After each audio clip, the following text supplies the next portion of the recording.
Hi everyone, it's Diana and Sam from Toronto Platinum Realty team, and we're here for another video. And today we're going to talk about open houses that can be stressful for home sellers, and some tips that can help you guys. So remember, if you like these videos, to turn your notifications on, subscribe, and share the video.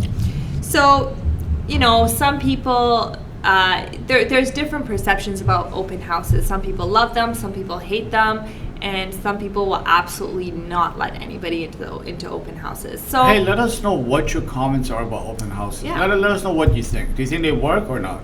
That's right. We'd love to know. So some of the tips that could help you if you're feeling a little on edge about the open house is make sure. Your house is by this point going to be market ready.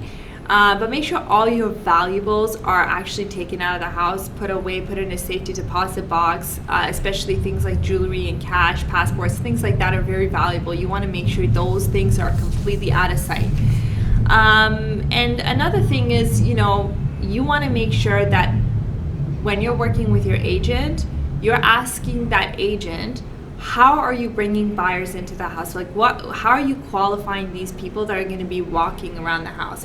Because a lot of agents just put up a bunch of signs, and what happens is all the nosy neighbors just end up coming and getting a peek at your house.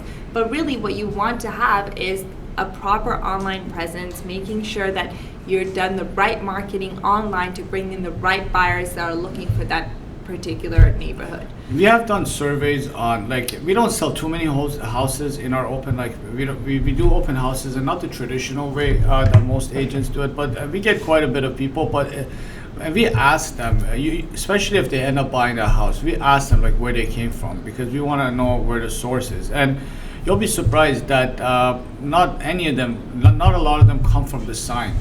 Most of the buyers come from online marketing, or when you're adding the MLS to the Realtor.ca platform, because most buyers are searching from there. And that's something that a lot of agents or home sellers that are selling as for sale by owner, they tend to overlook. And it's crucial, if you are going to do an open house, don't waste your time. Do it right. Don't do it the traditional way where you just put a few signs and pray. Exactly. People We're living in a digital world, right? Right. So if you don't have an online presence, there is geo marketing where Yeah. you can literally do geo marketing and target all your neighbors and get them to all come and if they're interested in the house. So thanks for watching this video. If you find these useful, make sure you subscribe and turn on the notification, and thank you so much. thanks.